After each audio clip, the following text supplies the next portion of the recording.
Dzisiaj wybierzemy się do Szachrisabz, miasta nieopodal którego urodził się człowiek, który będąc zaledwie synem lokalnego przywódcy plemienia Barłasów, stworzył jedno z największych imperiów w historii Azji. Opowiem Wam o najważniejszych zabytkach tego miejsca i w telegraficznym skrócie przybliżę postać Tamerlana, twórcę średniowiecznej militarnej potęgi, który dzięki niezwykłemu talentowi strategicznemu przez dziesięciolecia nie przegrał żadnej wielkiej kampanii. Jednocześnie był jednym z najbardziej bezwzględnych zdobywców w dziejach. Jego zwycięstwom towarzyszyły masakry, wieże z ludzkich czaszek i niszczenie całych miast. A jednak ten sam człowiek stał się patronem sztuki, architektury i nauki, twórcą świetności Samarkandy i Szachrisabzu oraz ojcem epoki, którą historycy nazwą później renesansem timuryckim.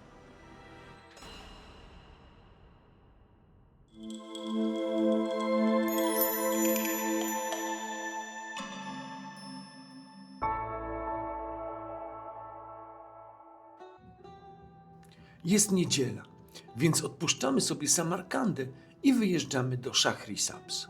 Dlatego, że do tego miasta pociągi kursują tylko w niedzielę. Jest 9 rano. Jedziemy superszybkim, nowoczesnym pociągiem Afro-Siop i od razu wspomnę, że ta nazwa nie ma nic wspólnego z Afryką. Pochodzi ona od starożytnej stolicy państwa sogdyjskiego, znajdującej się w pobliżu dzisiejszej Samarkandy.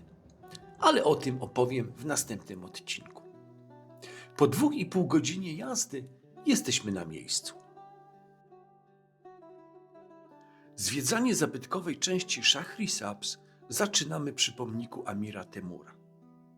Trafiamy na sesję zdjęciową nowożeńców. Gdyby jeszcze istniał Związek Radziecki, ta para prawdopodobnie miałaby sesję zdjęciową przed pomnikiem Lenina. Związek Radziecki się skończył. Teraz rządzi Amir Temur. Amir Temur, Timur lub też Tamerlan, władca, który urodził się właśnie tutaj, w okolicznej wsi Hodża Idgar w latach 20. XIV wieku.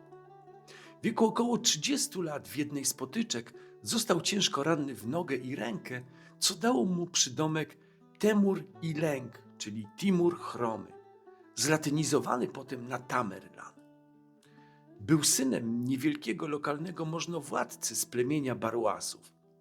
Nie pochodził z królewskiego rodu, nie miał zapisanego w rodzie prawa do tronu. A mimo to potrafił wykorzystać chaos polityczny XIV wieku, gdy waliło się Imperium Mongolskie, zbudować koalicję plemion, zdobyć władzę i stworzyć swoje własne królestwo rozciągające się od Indii po Anatolię. Choć był mongolskiego pochodzenia, nie pochodził jednak z rodu Czingis-Hana, nie mógł więc być przywódcą wszystkich mongolskich ludów. Przyjął więc tytuł Amira, czyli księcia lub wodza, a wielkim hanem mongolskim ustanowił potomka Czyngiza, który był marionetką w jego rękach. Był człowiekiem o ponadprzeciętnej inteligencji, przewidującym jak wytrawny szachista, która to gra była też jego pasją. W swoich podbojach stosował mongolską taktykę. Jeśli się poddacie, to was oszczędzę. Będziecie mi płacić daniny, a ja zostawię was w spokoju. Jeśli będziecie się bronić, to wyrżnę was w pień, a miasto zrównam z ziemią, a z waszych głów zbuduję wieżę. Ta okrutna strategia powodowała, że wiele miast, narodów poddawało się bez walki, co pozwalało Timurowi przejmować terytoria, oszczędzając własne wojska. Cenił lojalność. Dla zdrajców był bezlitosny. Z drugiej zaś strony, to on i jego potomkowie zamienili Samarkandę z przystanku na jedwabnym szlaku w centrum wiedzy i nauki, ściągając tu uczonych, medyków, matematyków, astronomów, architektów, rzemieślników, budując medresy, w których uczyły się kolejne pokolenia. Dbał o wykształcenie swoich synów, wnuków, mając świadomość, że wiedza jest kluczem do wszystkiego. W świecie współczesnym, zwłaszcza w Uzbekistanie, Amir Temur jest często czczony przede wszystkim jako twórca potężnego państwa, patron sztuki i architektury, budowniczy świetności Samarkandy i symbol dawnej wielkości regionu. W zachodniej historiografii pozostaje jednocześnie wielkim strategiem i jednym z najbardziej niszczycielskich zdobywców w dziejach. Postacią na pograniczu między genialnym budowniczym imperium a bezwzględnym tyranem. Nie wchodząc w kadr nowożeńcom, kierujemy się w stronę Aksaraj, największego projektu budowlanego Tamerlana. Była to olbrzymia rezydencja, której budowę rozpoczęto około roku 1380. Prace trwały prawie 20 lat z udziałem rzemieślników sprowadzonych z całego imperium. Z Persji, z Chorezmu, z dalekich krajów na zachodzie i południu.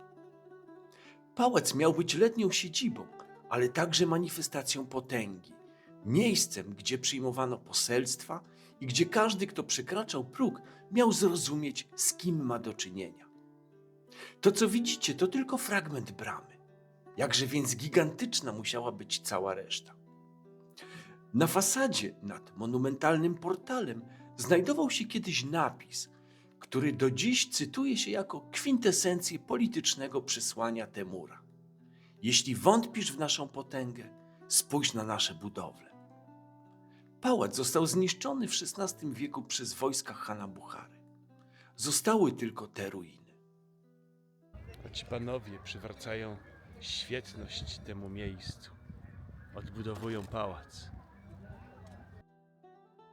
Idziemy dalej w stronę kolejnych zabytków. Szeroka przestrzeń, która kiedyś była gęstą tkanką średniowiecznego miasta, dziś jest w dużej mierze zamieniona w reprezentacyjny bulwar i park. Szachrisabz, mimo wpisu na listę światowego dziedzictwa UNESCO, nie jest oblężony przez turystów.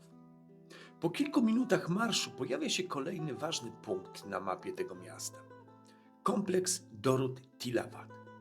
Jest to obiekt z XIV i XV stulecia, który w Szachrisabz spełnił rolę duchowego centrum rodu Timurydów. Nazwa oznacza miejsce nauczania, bo to tutaj skupiano elity religijne i uczonych. Znajduje się tu Kok Gumbaz, błękitna kopuła, meczet zbudowany w roku 1435 przez Uług Bega, słynnego astronoma i wnuka Timura, ku czci swego ojca Szachrucha. Wnętrze jest ascetyczne, z potężną akustyką, która wzmacnia każdy szept.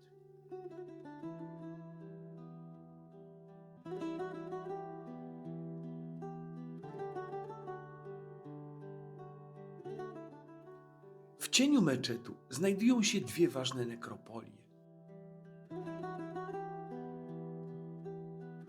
Pierwsza to mauzoleum Szams ad-Dina Kulala, sufickiego mistrza i nauczyciela ojca Tamerlana i jego samego.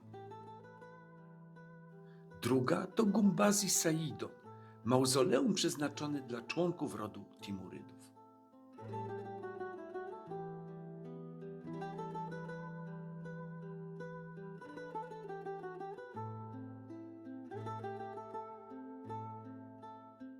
Kolejny etap to Dorus Siadat, oddalony o kilka minut spacerem. To monumentalne mauzoleum, które miało stać się najważniejszym miejscem pochówku dynastii. Impulsem do jego budowy była osobista tragedia Temura. Nagła śmierć w 1376 roku jego najstarszego syna Dżahangira, ukochanego następcy tronu. Jego ciało sprowadzono do rodzinnego miasta i tu pochowano, w monumentalnym mauzoleum, którego zrujnowane dziś mury nadal robią ogromne wrażenie.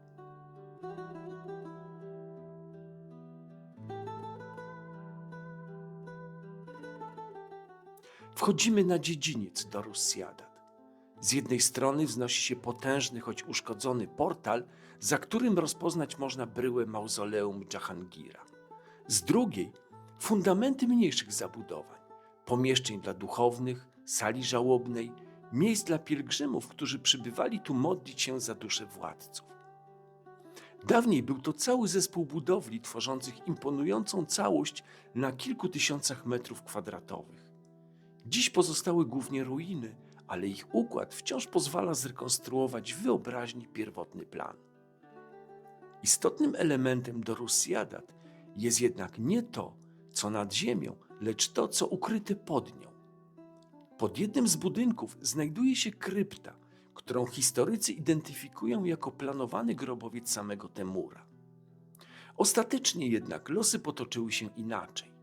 Temur zmarł w drodze na wyprawę przeciwko Chinom, a jego ciało spoczęło w Samarkandzie w słynnym mauzoleum Gór Amir. Na tym kończymy pobyt w Szachrisabz. Idziemy pieszo na dworzec i wracamy do Samarkandu. W następnym odcinku opowiem o Samarkandzie, o jej medresach, meczetach i mauzoleach, o mieście, które stało się wizytówką Imperium Timurydów i jednym z najpiękniejszych przystanków na dawnym jedwabnym szlaku.